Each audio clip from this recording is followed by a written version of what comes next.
누가복음은 온 세상의 구세주 되신 예수 그리스도에 대한 이야기를 하고 있습니다. 누가에 의한 누가복음을 일컬어 가난한 자의 복음이다, 성령의 복음이다, 안여자의 복음이라고도 이야기합니다. 왜냐하면 가난한 자, 여자들에게 관심을 갖고 있는 특징들이 있기 때문이고, 누가복음은 누가복음과 함께 사도행전까지 성령의 복음 이어져 가는 내용들로 있기 때문에 그렇게 불려지기도 합니다. 누가는 수데아 안디옥 출신의 이방인 의사입니다. 성경이 40여 명의 기록자에 의해서 기록되어졌는데 누가가 이방인으로서, 유대인이 아닌 이방인으로서 처음 성경의 기록자로 나오고 있습니다. 본서에 직접 이런 언급이 없지만 초대 기독교 전통에 따라 누가복음과 사도행전의 기록자로 보고 있고, 또 바울과 2차 전도 여정 중에 만나서 동행하면서 바울의 마지막까지 함께한 바울의 동역자입니다. 이 시기가 언제로 보냐면 바울 선생님이 가택 연금 2년간 되었을 때 바울 선생님을 통해서 예수 그리스도의 복음을 접하게 되어지는데, 그 예수님에 대해서 보다 더 자세히 알아보고 싶어서 2년간의 가택 연금 가운데 아마 예루살렘과 모든 곳을 두루 다니면서 그것을 찾고 자료를 찾고 그러면서 기록했다. 의사인 누가로 인해서 조금 여러분들이 그 병자들의 이야기를 쓸 때는 전문적으로 쓰여져 있는 내용들도 보게 되어집니다. 수신자도 데오빌로 가카라고 되어져 있습니다. 사도행전에서 그 수신자가 누군지에 대해서는 또 이야기할 겁니다만 이방인 그리스도인들에게 보내진 것이다 라고 보는 것이 일반적인 견해입니다. 배경은 이방 독자들, 즉 헬라 사람들이 더 잘 이해할 수 있도록 헬라어로 번역했으며 레반트 지역의 지리나 셈족 언어 아람어 등을 사용하지 않고 있는 특징들도 갖고 있습니다. 당시 스토아 학파나 에피크로스 학파 같은 철학적 사조가 성행하고 있을 때였습니다. 그래서 기독교 신앙에 대해서 역사적인 진실을 제시할 필요성이 커졌던 겁니다. 그래서 누가는 이방 세계에 선교를 위해서 기독교를 전하고자 예수 그리스도의 삶과 가르침에 관한 상세한 연구를 하였고, 그것을 변론적으로 증거하고 있습니다. 이 복음서는 바울의 전도 여정 가운데 기록되었던 것으로 보여집니다. 예? 기록 연대는 사도행전이 기록되기 이전, 왜냐하면 사도행전에서 보면 이전의 글이라는 이야기를 통해서 내가 먼저 쓴 글, 그것이 누가복음이다 이렇게 보여집니다. 사도행전에 로마 대제 사건이 기록이 없습니다. 그리고 예루살렘 함락과 파괴 기록이 없는 점에서 70년 이전에 기록되어진 것으로 보이고, 로마 압송호 셋집에 전도한 것으로 끝을 맺는 것을 보면 그게 63년이기 때문에 바울의 재투옥 64년 되기 이전에 기록된 것으로 보아서 58년에서 63년경 기록되어진 것으로 보고 있습니다. 기록 목적입니다.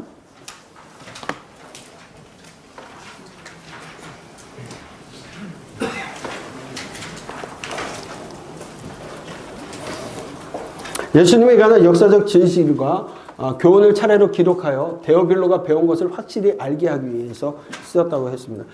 데오빌로 가카라고 하기 때문에 여러분들이 어떤 그 상류층의 어떤 가카라고 보여진다면 또 문제가 있을 수 있습니다. 거기에 이제 데오빌로라고 하는 것은 테오스와 그 합성어로 되어서 예수님을 사랑하는 자들, 아마 초기 기독교로 개종하였던 이방인 가운데 아직 신앙에 완전히 뿌리내지 못한 사람들에게 쓰여진 것이 아닌가 이런 이야기를 하게 되어지는데, 어쨌든 이방 독자에게 인자로 오신, 인간으로 오신 예수님께서 온 세상에 구세주이심을 알려주는 믿음을 갖게 하기 위해서 기록되었다라고 보고 있습니다. 이사야 선지자에 의한 희년의 성취됨을 알리기 위해서 소외 계층들에게 관심을 갖고 있는 것도 목적입니다. 자, 특징을 보겠습니다. 복음의 보편성을 강조합니다. 그래서 이방인들에게도 하나님의 구원의 역사가 이루어지고 있고 그들에게도 하나님의 구원이 포함되어 있음을 이야기하고 있습니다. 그래서 예수님은 유대인뿐만이 아니라 모든 민족의 구원자의 있음을 나타내고 있습니다. 예수님의 인성과 사람을 향한 연민을 강조하고 있습니다. 또 탄생, 계보, 성장이 가장 자세하게 설명되고 있는 것이 누가복음의 특징이기도 합니다. 그래서 가난한 자, 소외된 자, 여자와 아이들에 대한 특별한 관심에 집중하고 있는 것도 특징적으로 나타나고 있습니다. 성령의 역사에 대해 종종 언급하면서 이것이 나중에 사도행전까지 이어지는 이야기 말씀드렸습니다. 또 그리스도의 역사적 구속사적 강조와 이사야 53장 그리고 40장부터 66장을 언급한 내용들로 볼 수가 있습니다. 갈릴리에서 예루살렘까지의 전도 여정이 길게 확대돼서 기록되어지고 있고 문학적으로 세모 문체와 헬라어 고전 문체가 조화를 이루고 있다라는 것, 그리고 히브리어 용어를 헬라어로 바꾸어 기록하고 있다라는 것, 데오빌로에게 헌정되었다라는 것, 누가복음과 사도행전 이런 특징들을 가지고 있습니다. 자, 누가는 몇 장으로 이루어져 있습니까? 24장입니다. 왜요? 아시죠? 이 일로 21장 요한복음 누가를 만났다. 24장입니다. 이사 갔던 자, 크게 세 개의 틀로 또 이루어져 있습니다. 1장부터 4장 13절까지는 그리스도의 탄생의 증거, 탄생과 증거에 대해서 얘기하고 있고 4장부터 23장까지는 그리스도의 전도 여정. 그래서 갈릴리 또 유대인들, 유대인과 이방인들, 또 유대인과 이방인, 유대인 이렇게 갈릴리, 사마리아, 유대, 베레아 전도, 예루살렘 전도하는 이야기들을 통하여서 그리스도의 복음이 이방인들에게 전파되고 있는 이야기를 중점적으로 얘기하고 있고, 그리고 그리스도의 약속, 부활 승천하시면서 모든 족속에게 전파되어야 될 이야기에 대해서 말씀하고 있습니다. 말라기에서 우리를 어떻게 사랑하셨습니까? 라는 백성들의 무지한 질문에 하나님께서 이스라엘도 또 이방인도 차별이 없으신 모든 사람의 구세주가 되셨음을, 그렇게 사랑하심을 결국 성경에 기록하고 있는 것이 누가복음이다, 이렇게 생각하시면 될 것 같습니다. 전체 보기와 작게 보기는 복음서의 특징에 따라서 계속적으로 나눠지고 있는데, 먼저 1부에서는 그리스도의 탄생과 증거에서 예수님의 탄생의 소식은 마리아에게 천사를 통해서 예고됩니다. 그리고 족보는 마리아에서 하나님까지 올라가는 목의 족보라고 제가 마태복음 하면서 잠깐 말씀을 드렸는데, 탄생 소식과 족보는 마태복음과 비교해보면 늘 좋을 것 같습니다. 그리고 2부에서는 그리스도의 전도 여정을 갈릴리, 사마리아, 유대베레아, 예루살렘을 거쳐서 다니신 3차 전도 여정에 집중되어져 있습니다. 3차 전도 여정의 특징은 갈릴리와 이방 지역의 전도에 집중한 여행이었습니다. 그렇기 때문에 이 이야기는 이방인들과 관련되어진 것, 이방인들에게 주어지는 그 그리스도 공동체에게 주어지는 복음서다, 이렇게 생각하시면 맞을 듯합니다. 3부는 그리스도의 약속에서 부활하시고 승천하시면서 복음이 예루살렘에서 모든 족속들에게 전파되어야 할 것과 성령의 약속을 기다리라고 당부하시고, 그것이 이어서 사도행전에서는 성령이 임하시는 사건까지 기록되어지는 것으로 연결되어질 수 있습니다. 누가복음의 핵심은 온 세상의 구세주로 오신 그리스도이십니다. 모든 민족을 차별 없이 사랑하신 그리스도이심을, 예수님을 전하라는 겁니다. 그래서 누가복음에 보면 이방인들, 또 소외계층들, 그래서 목자, 사실 목자들도요, 세리만큼이나 사람들이 죄인으로 여겼던 사람들입니다. 왜? 목자들은 양을 치다 보면 안식일을 지킬 수가 없어요. 그런 부분에 있어서 목자들도 죄인으로 취급했던 사람들이었습니다. 또 사마리아인들, 어린이들, 여자, 고아, 죄인, 병자, 멸시받는 자들에 대해서 강조하고 있습니다. 이방인 그리스도인들에게 썼다고 하는 가장 중요한 관점을 가지고 성경을 보려고 하고 있습니다. 그리스도의 탄생과 증언에 대한 부분을 먼저 하게 될 텐데, 이 마태복음에서 이야기하는 부분과 누가복음 차이가 있다고 말씀을 드렸습니다. 왜 다를까? 흔히 이야기를 하면 마태복음 부계계열이라고 했고, 누가복음에서는 마리아로부터 올라가는 목의 계열이라고, 족보라고 얘기합니다. 그런데 족보를 이야기하는 방식도 서로 다르다고 이야기했습니다. 끝내는 아브라함과 다윗을 거쳐 나오는 마태복음 족보라고 한다면, 누가복음의 족보는 아담까지 올라가고 그 위에 끝내 하나님까지 가는 것을 말씀드렸습니다. 왜? 이방인들에게는 아브라함, 다윗 자손에게 관심이 별로 없습니다. 끝까지 올라가야 하나님께 올라가는 족보를 그들은 더 쉽게 받아들일 수 있다는 겁니다. 왜냐하면 당시 헬라인들에게, 아까도 제가 말씀드린 것처럼 나중에 디모데가 보낸 서신을 보면, 바울의 서신을 통해서 보면 족보에 대한 이야기에 너무 휘둘리지 말라는 이야기를 합니다. 그만큼 헬라 당시 그 사람들은 자신들의 족보에 권위를 부여하기 위해서 위대한 사람들, 자기 족보에 신들의 족보까지 끼워넣는 일들이 있었기 때문에 일반적인 방법론이었습니다. 그러나 그 방법을 사용해서 복음서를 기록한 건 그들이 받아들이기 쉽기 때문에 그렇게 복음서를 이야기하고 있다는 겁니다. 이것은 거짓된 이야기, 꾸며낸 이야기가 아니라 그것을 통해서 누가복음을 통해서 이방인들이 쉽게 더 접근해 갈 수 있게 만드신 하나님의 뜻이라는 겁니다. 유대인들에게는 쉽게 아브람 그럼 끝납니다. 아브람, 다윗. 왜? 믿음의 조상 아브람. 그들이 원하는 신정 국가, 다윗의 국가. 그렇게 생각하기 때문에 그들의 족보로 딱 올라가면 다 아는 겁니다. 그러나 이방인들에게는 그건 누군지 모른다는 이야기입니다. 자, 기록자보다도 독자, 받아들이는 공동체의 차이점이 있었기 때문에 이렇게 달라진다는 거 여러분들 다시 한번 기억하시면 좋을 것 같습니다. 네. 그래서 누가복음은 어떻게 기록되느냐? 그 모든 일을 근원부터 자세히 미루어 살핀다도 결국 누가는 이것을 자세히 하려고 근원부터 많은 지역을 찾아다니면서 예수님에 대한 자료들을 모집하고 수집하고 그러면서 이것을 기록했다라는 거예요. 그러면서 이것을 차례대로 써보내는 것이 좋을 줄로 알고 누구에게? 데오빌루 각하에게 보낸다. 이방인 독자들에게 보내고 있다라는 겁니다. 네.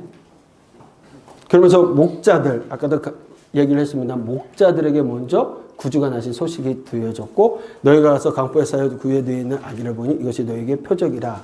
결국 그 목자들, 사람들이 무시하는 목자들에게도 이야기하고 있는 겁니다. 그리고 또 시몬의 고백과 안나의 전파를 통해서 얘기하냐면 무엇을 얘기하냐면 아기 예수님을 안고도 내 눈이 무엇을 보고 있다고요? 주의 구원을 보았어요. 바로 그 어린 아기, 강포에 쌓였던 그 아기를 보면서도 구원을 보았다라는 이야기는 결국 예수 그리스도의 사역이 뭐냐? 온 인류, 이방인들조차도 차별하지 않으시고 구원하시는 구세주이심을 이야기하고 있다라는 겁니다. 그리고 이방을 비추는 빛이요 주의 백성 이스라엘 영광이니이다. 결국 이방을 비추는 빛. 하나님께서는 한 번도 이방인을 차별하신 적이 없습니다.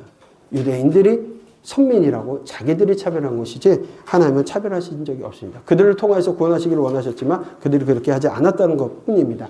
그 다음에 그리스도의 증거입니다. 세례 요한 사역과 예수님께 세례를 받으시고 그리스도의 족보, 예수님 시험을 받으신 이야기가 되어지는데 성령의 비둘기 같은 형체로 그 위에 강림하시더니 하늘로부터 소리가 나기를 너는 내 사랑하는 아들이라 내가 너를 기뻐하노라 하시니라. 결국 예수님께서 세례 받으시고 올라오실 때 하늘에서부터 소리가 들려 예수님이 누구신지를 얘기하면서 족보에서도 하나님까지 올라가는 이야기들 했습니다.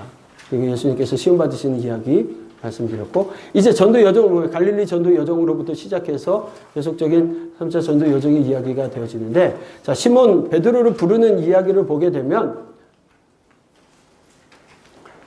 제자를 삼는 이야기가 조금 차이점이 있습니다. 마테마가 누가복음에서는 예수님께서 바닷가에서 고기를 잡는 베드로를 첫 제자로 삼으셨다고 기록되어 있는데 요한복음에서는 공생의 시작 전에 요단강 집회 가운데 안드레 고백과 같이 먼저 베드로가 예수님의 제자가 되었다라고 기록하고 있다라는 점입니다.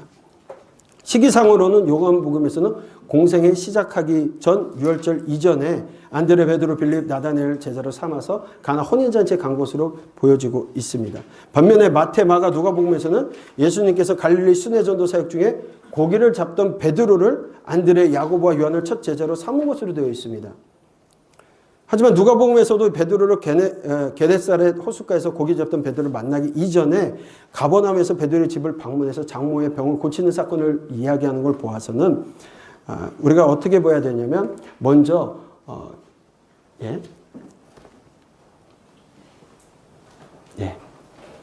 먼저 1년 차에 8개월 예루살렘 사역을 마치고 갈릴리로 돌아오셨을 때 이야기로 이렇게 누가복음에서 되어지고 있는데 이후 갈릴리로 돌아오셨다가 나사렛에서 배척받으시고 가버나움으로 이사를 가시게 됩니다. 그쯤에 제자들 집으로 돌려보내셨다가 가버나움에서 옮기시고 다시 제자들 부르신 걸로 보여집니다. 그것을 그렇게 다르게 기록했기 때문에 연대 차이가 좀 나는 것 그리고 어떤 것이 무엇이냐 이렇게 보여지는 것을 보니까 여러분들 그것을 참고하셔서 보신다면 베드로가 언제 불림을 받았는지 공생의 이전에 같이 불려서 같이 1차 전도 여정, 1차 공생회 때도 같이 움직인 걸로 보시는 게 타당하지 않을까 생각이 되어집니다.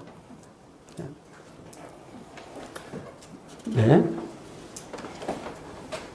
자, 누가복음의 이야기는 내가 의인을 부르러 온 것이 아니요 죄인을 불러 회개시키러 왔노라. 결국 의인이라는 사람들, 하나님을 배척하는 그 사람들을 부르러 온 것이 아니라 죄인들, 또 이방인들을 불러 구원하시기 위함임을 이야기하고 계시다라는 거. 그래서 가난한 자에게 복음이 전파된다. 요한에게 예수님을 설명할 때 가난한 자들에게 복음이 전파되는 것, 그것을 통해서 너가 보지 않느냐, 이런 말씀을 하게 되는 겁니다. 자, 사마리아 전도 여정, 그리고 유다 베레아의 전도 여정. 네, 이거는 우리가 다 했던 이야기입니다. 네. 그러면서 말씀하십니다. 너희는 무엇을 먹을까 무엇을 마실까 하여 구하지 말며 근심하지도 말라. 이 모든 것은 세상 백성들이 구하는 것이라 너희 아버지께서는 이런 것이 너에게 있어야 할 것을 아시느니라. 우리가 구하지 않아도 하나님께서 우리가 무엇이 필요하신지 원하는지 알기 때문에 하나님 주신다라는 거예요. 아직 고난이 오고 아직 때가 안 됐다라면 하나님께서 좋은 거 주시려고 하는 것이구나 생각해야 된다는 거죠. 여러분 생각해 보십시오. 왜 미국 사람들은 하나님에 대해서 갓이라고 했을까요? 어디서 나온 말씀인지 아십니까? 굿에서 나온 거예요. 굿, 좋다. 좋으신 하나님이라는 거예요. 그 좋으신 하나님은 우리에게 좋은 거 주신 하나님이에요. 지금 내가 고난받고 있고 내가 어려움 당하고 있다면 아직 때가 아닌 거예요. 하나님께서 좋은 거 주시려고 하는 거예요. 그런데도 또 더 큰 고난이 온다면 더더 좋은 거 주시려고 하는 거고요. 그런데도 더더더더 고난이 온다면 더더더더 좋은 거 주시려고 하는 거라는 거죠. 하나님은 좋으신 하나님이십니다. 우리에게 좋은 거 주시려고 하시는 하나님이시다. 그렇기 때문에 우리가 무엇을 구해야 되겠습니까? 먹고 입고 마시는 것이 아니라 하나님 일을 구해야 되겠죠. 우리의 필요는 하나님이 아셔요. 때에 따라서 내가 하나님의 때를 조종하려고 만능한 전지하신 진리를 갖다가 조종하려고 리모컨 컨트롤 한다고 생각하면 안 되죠. 하나님께 우리가 구하는 것 잘 생각해 보십시오. 하나님의 의를 구하는 것인지 내가 필요한 당장에 필요한 것을 구하고 있는 것은 아닌지. 하나님은 전능하신 진리가 아니에요. 우리가 마치 몇 가지를 가지고 헌금했으니까 헌신하니까 하나님 내 얘기 들어주셔야 되는 거 아니에요? 제가 아주 교만할 때 그랬어요. 하나님 손해십니다. 나 이렇게 하시면 하나님 손해십니다. 아이고 지나고 내가 얼마나 그 말에 후회를 했는지. 무슨 손해요. 이까지 인생 정말 쓰잘데없는 인생, 개같이 버림받을 인생을 하나님 쓰시면 감사한 거지. 감지덕지해야 되는데 하나님 손해십니다. 하나님 손해보실 거 하나도 없어요. 우리를 사용하지 않고 우리가 하나님 일을 하지 않으면 돌들을 들어서라도 하나님을 찬양하게 하고 하나님 일하게 하실 것인데 어떻게 교만하게 하나님 손해십니다. 제가 그랬다고요. 철없을 때. 회개했습니다. 네. 하나님께서 또 예수님께서는 성을 보시고 우시는 모습을, 인간적인 모습을 너무나 많이 보여주셔요. 그럼 누가 보면서 예수님의 그런 모습을 통해서 감성적으로 또 어려운 사람도 그런 사람들을 바라보고 계시는 건 아닌가. 마지막 말씀입니다. 스스로 조심해서 방탕함과 술 취함과 생활의 염려로 마음에 둔해지고 뜻밖의 그날이 덕과 같이 너에게 임하리라. 마지막 때에 대한 말세의 얘기를 합니다. 모든 사람들에게 그렇게 임할 것이기 때문에 항상 우리 뭐하라고 합니까? 기도하며 깨어 있으라는 겁니다. 하나님 언제 오실지 모르니까 요즘 죄짓다가 회개하고 돌이켜야지. 그거 우리 마음대로 되지 않는 겁니다. 늘 깨어서 하나님 뜻대로 살아가야 된다는 걸 이야기하고 있다는 거. 예. 전체 보기를 보신다면 그렇습니다. 마지막 3부에서는 부활하신 예수님께서 무덤을 찾아 유언들을 만나시고 제자들에게 부활 소식을 알리시는 사건들이 이어지게 됩니다. 엠마오 도상에서 제자들을 만나시고 11 제자들에게 나타나셔서 하나님의 이야기를, 구약의 이야기들을 풀이해 주시는 이야기들도 나옵니다. 또 제자들 복음이 증인이 되어야 할 것과 그리고 능력을 주실 것을 약속하시고 승천하는 이야기로 마무리되어지게 되어집니다. 하나님께서 우리를 어떻게 사랑하셨습니까? 하나님께서 이렇게 사랑하셨습니다. 하나님 이스라엘이나 이방인이나 차별 없이 모든 사람을 동일하게 사랑하셨습니다. 하나님 이스라엘만 사랑한 것이 아닙니다. 이방의 모든 사람도 사랑하십니다. 내 백성 애굽도 사랑하시며 내 처녀딸 바벨론도 사랑하셨습니다. 하나님께서는 이방인이나 말 못하는 육축도 사랑하시는 분이 바로 하나님이십니다. 모든 것이 하나님의 피조물입니다. 히브리 민족, 이스라엘 민족만이 피조물이 아니라 모든 것이 하나님의 피조물입니다. 하나님의 아들이고 하나님의 딸들입니다. 하나님 모든 사람을 향하여 나의 사랑, 나의 어여쁜 자라고 말씀하시는 것이 하나님이십니다. 예수님은 우리에게 너희를 위하여 나의 이름도 주셨다고 말씀합니다. 나의 권세도 줬고 나의 아들로서의 지위도 주셨다. 나는 너희를 위해서 피도 주었고 살도 주었다. 내가 너희를 위해서 주지 않은 것이 있느냐. 내가 차별 없이 사랑하였다. 모든 것을 주셨다라고 말씀하시는 겁니다. 피도 살도 이름도 지위도 권세도 능력도 영생도 생명도 다 주셨습니다. 이처럼 우리를 사랑하셨습니다. 우리 예수님이 이렇게 차별 없이 이스라엘이나 이방인이나 그 모두에게 100% 사랑하셨다. 그것이 누가복음의 이야기입니다. 요한복음 보도록 하겠습니다.